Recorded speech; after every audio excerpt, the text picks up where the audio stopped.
old Opry house in Corsicana, Texas. Now we're gonna take you on a tour and learn some history along the way. Let's go. Let's go. Yeah.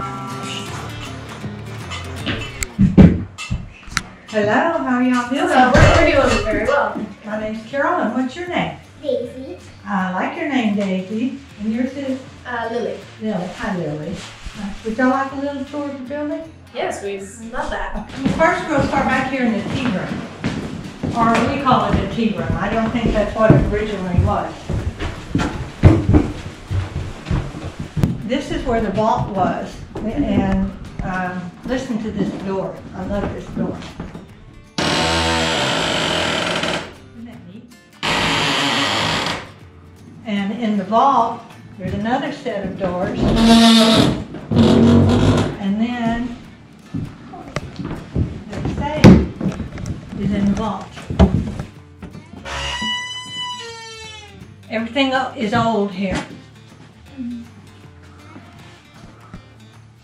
This dates back to 1905, which makes it working on 120 years, about 118 probably. Yeah, you can see the rust start. Right, and it says on it, it says Central Texas Grocery, and that was the original company that was here in 1905. Can we maybe see what's in the next two doors? Sure. Oh, nice. A bunch of different. Yeah, because it had two doors, which just made it that much harder to break into. The walls in here are like 18 inches thick. And if you look at the ceiling, those are railroad ties that it's built with. So this whole room is just solid. In the door, in this little box, and this is where sorry, senior moment, where you would get into the safe, it had a cyanide pill in it. And people say to me, oh, is that if I get locked in there, like, take care of, you kill yourself, because you're stuck in there. And I said, no. I think it's because if someone else tried to break in here, the cyanide would come out here where they are, and cyanide kills you. So that was their way of protecting what they had in their vault. These quilts are very, very old. And this is an original quilting frame, and it actually belonged to my family, so I know how old it is. And this was my great-great-grandmother's, and this is like completely handmade. This one's handmade, but the back is sewn on, and I'm not sure, I think that was my great-aunt. My point is, kids today think quilts come out of packages, and they do. But this is how we used to make quilts a long, long time ago.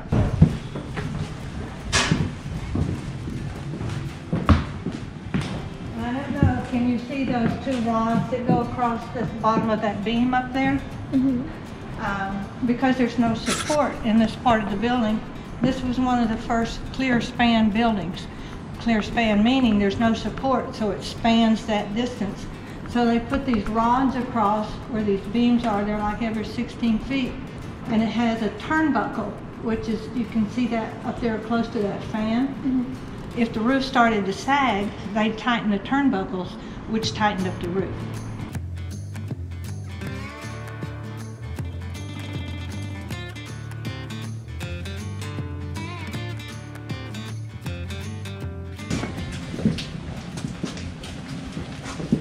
This is the well.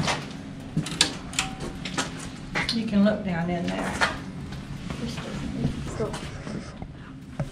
It's about 20 feet deep, and the water comes up to about 10 feet. That thing is heavy. And that is a piece of iron that they would put across from the train directly into the building. Very heavy. Like I was saying a minute ago, this is the working of this old material lift. Mm-hmm. I still call it an elevator, it's not. And it had these cables that went around it, and the motor is on the other side, and I'll show you that in a minute. But people ask, is the building haunted? It is. So I have a picture I can show you of one of the ghosts. I did not know that. Here, I'm going to show you a picture. See, it's just kind of hard to see, but you can see a face right there. And what I see is an old man. He has a beard and a mustache, and then I can see his ear over there. Can you see him? He actually looks a little bit like the original owner of the building, who did not die here, but in his later years he did have a beard. And I'll show you his picture upstairs. So, I mean, it is very possible. Ghosts don't have to die in a place to be connected to. right, right.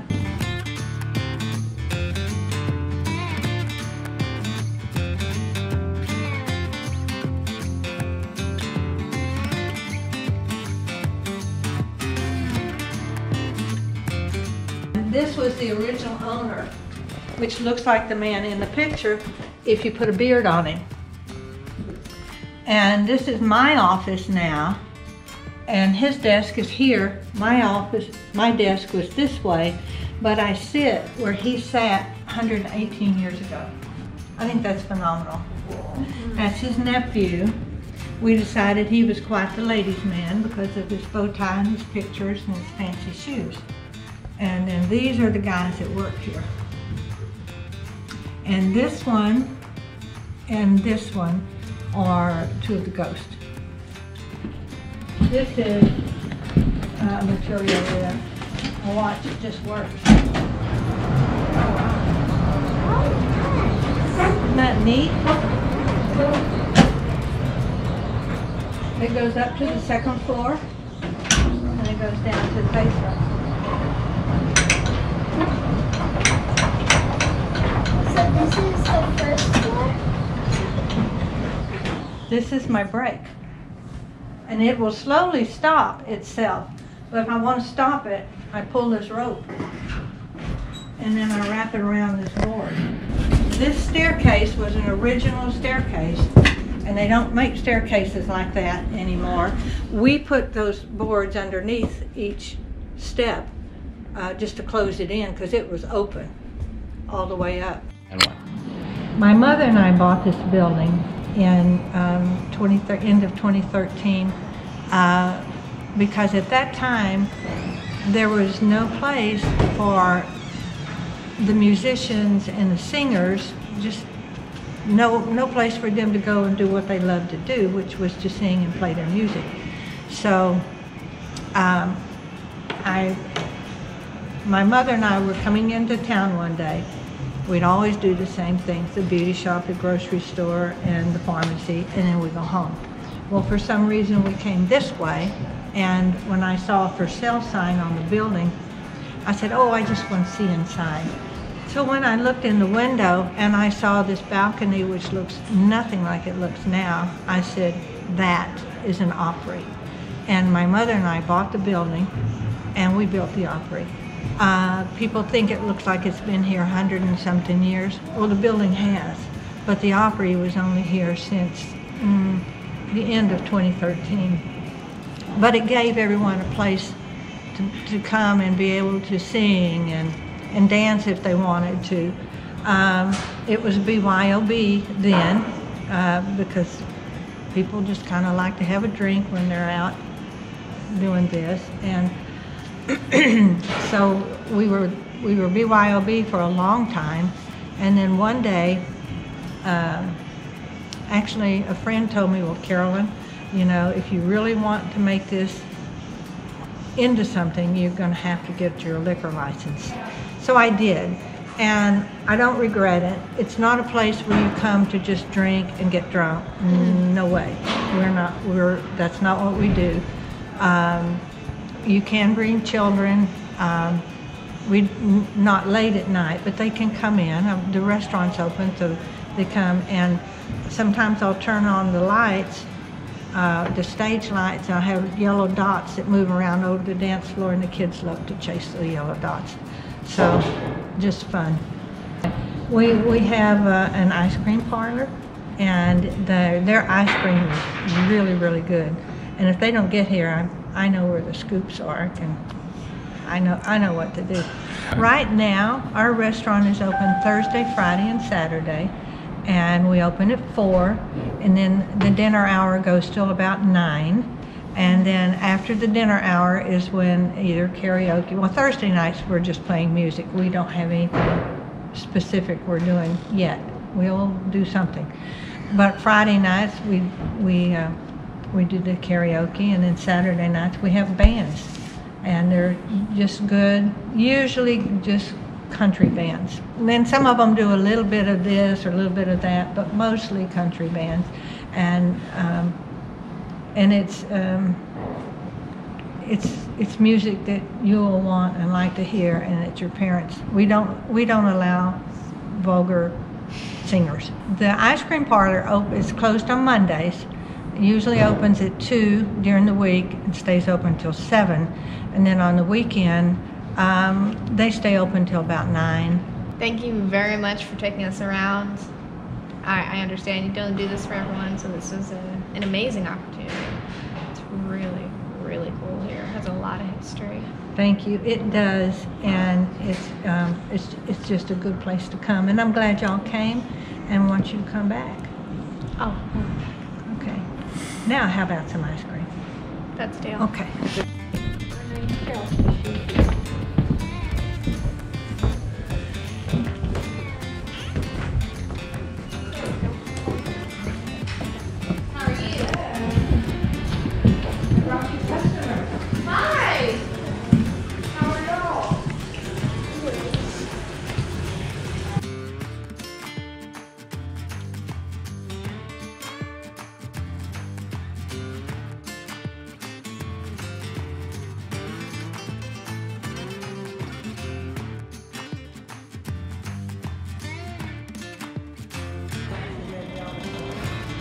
Delicious. Yes, the one.